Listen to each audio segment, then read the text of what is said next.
Nakaligtas sa pamamaril ang 45 anyos na lalaki sa Lipa City. Ang dalawang sospek arestado sa ginawang hot pursuit operation ng pulisya. Nakatutok si Paul Hernandez.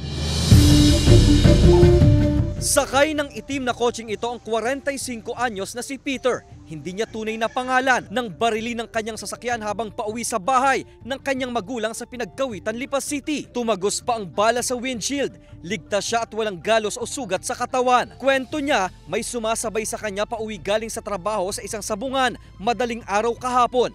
Ang gunman, sakay rin daw ng kotse. Pagtapat ko nga sa kanila, yun, may huminga.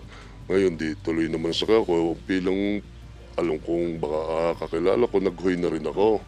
At kakilala ko nga, ang reaksyon niya nga ay may ilalawit sa bintana.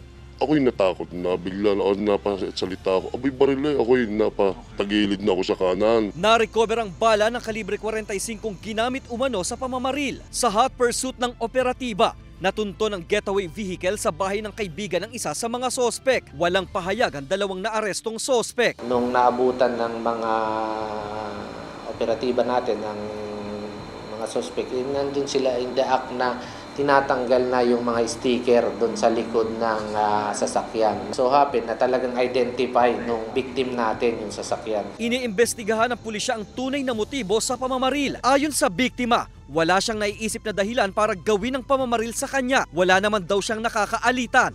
Pero tingin niya, Sa pinsalupang ito, yan ang isa na sa dahilan na pinaglalaban ng mga magulang, ng mga kasamahan, tenants na halos mga kamag-anakan, isa naman pisa. desedido ang biktimang ituloy ang pagsasampa ng kasong frustrated murder laban sa mga sospek.